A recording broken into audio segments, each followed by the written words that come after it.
हमारे महल में अक्लमंद तो बहुत हैं। जी हुजूर, मगर क्या यही काफी है? नहीं, हमें अमल दरकार है। लेकिन एक ऐसा शख्स भी होना चाहिए जिसके अजीबो गरीब सवालों जवाब से हम फारिग औकात में लुत्फअंदोज हो सकें। जी हाँ हुजूर।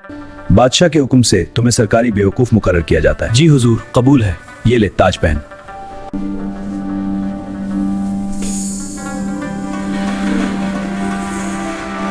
आए दरबारियों, मेरी ये कहानी सुनो जो सबके दिलों को भा जाएगी। हाँ समझ रहा है।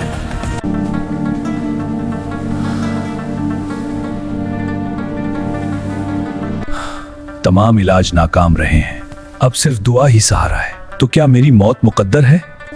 ऐ बेवकूफ, मेरी परेशानी दूर कर का। क्या तुम जानते हो कि मेरी रूह को क्या सता? हाँ, मैं जानता हूँ। आज तुम सवाल करो और हम जवाब देंगे। जनाबे आला, आप अपनी मौत के बाद कहां तशरीफ ले जाएंगे? अपने मालिक खालिक के पास। वहां आपका कयाम कितने दिन रहेगा? हमेशा हमेशा के लिए। बादशाह सलामत, क्या आपने वहां अपने आराम, कयाम और खाने पीने का कोई इंतजाम भी किया है?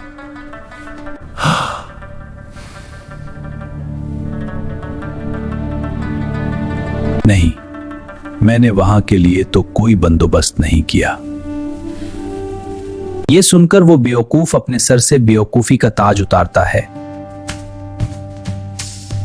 ऐ बादशाह, ये ताज आपके सर पर रखते हुए कहता हूं, आपकी अजमत मेरी आजिज़ी को छू गई है। शुक्र है। फिर तो मुझसे ज्यादा इस ताज के हकदार आप हैं। ये तुम्हारा ईमानदारी का सबूत है। शुक्रिया मेरे बादशाह। जहां आपने हमेशा नहीं रहना था, वहां इतनी बड़ी सल्तनत बना ली। और जहां हमेशा रहना है, वहां के लिए कुछ भी इंतजाम नहीं किया।